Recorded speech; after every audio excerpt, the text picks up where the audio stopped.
Assalamualaikum warahmatullahi wabarakatuh. Di sini kami dari kelompok 10 ingin mempresentasikan tentang integrasi nasional.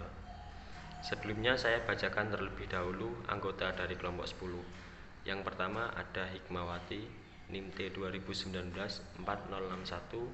Yang kedua Muhammad David Baihaqi, NIM T 2019-4069.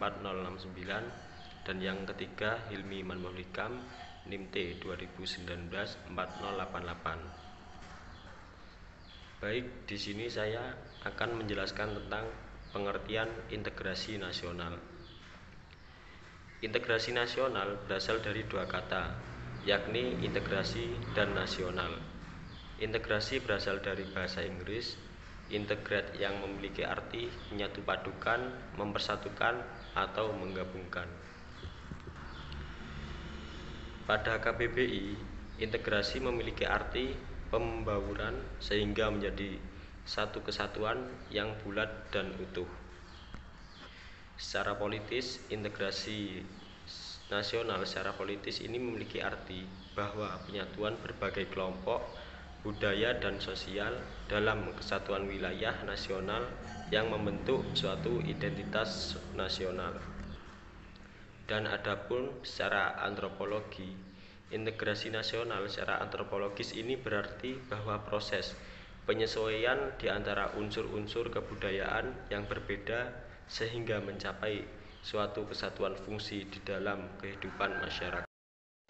Integrasi nasional adalah usaha dan proses mempersatukan perbedaan-perbedaan yang ada pada suatu negara sehingga terciptanya keserasian dan keselarasan secara nasional. Seperti yang kita ketahui, Indonesia merupakan bangsa yang sangat besar baik dari kebudayaan ataupun wilayahnya. Di satu sisi, hal ini membawa dampak positif bagi bangsa karena kita bisa memanfaatkan kekayaan alam Indonesia secara bijak atau mengelola budaya-budaya yang melimpah untuk kesejahteraan rakyat. Namun selain menimbulkan sebuah keuntungan, hal ini juga akhirnya menimbulkan masalah yang baru.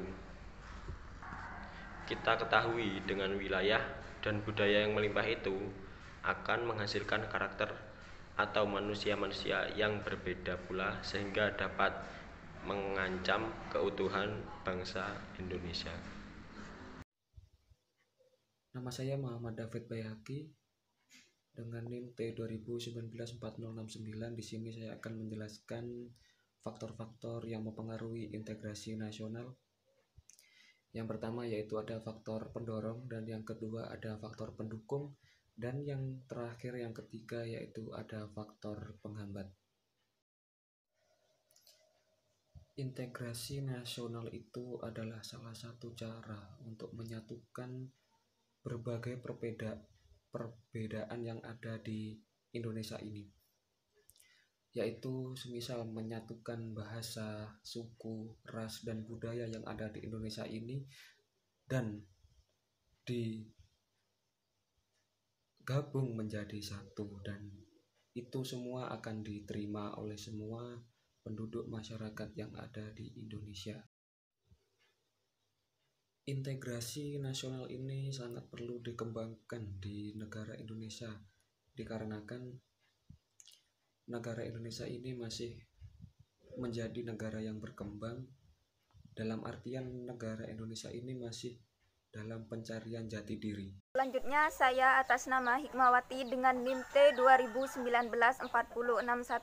Saya di sini akan menjelaskan tentang contoh-contoh masalah integrasi nasional di dalam kehidupan berbangsa dan bernegara. Salah satu contohnya ialah perbedaan kepentingan, pertentangan sosial, meningkatnya kriminalitas, dendam karena kekalahan dengan sekolah lain, juga bisa berupa aksi protes dan demonstrasi, juga kenakalan remaja, dan juga bisa terjadi di mana korupsi dapat membuat kepercayaan masyarakat menurun. Selanjutnya kesimpulan, integrasi berasal dari bahasa Inggris yaitu integration, yang berarti kesempurnaan atau keseluruhan. Integrasi nasional adalah suatu usaha dan proses untuk mempersatukan perbedaan-perbedaan yang ada pada suatu negara, sehingga terciptanya keserasian dan keselarasan secara nasional.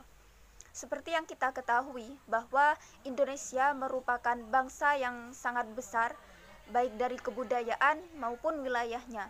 Nah, di satu sisi hal ini membawa dampak positif bagi bangsa karena kita bisa memanfaatkan kekayaan alam Indonesia secara bijak atau mengelola budaya-budaya yang melimpah untuk kesejahteraan rakyat. Namun, selain menimbulkan sebuah keuntungan, hal ini juga akhirnya menimbulkan masalah yang baru seperti hal-hal yang sudah saya sebutkan tadi.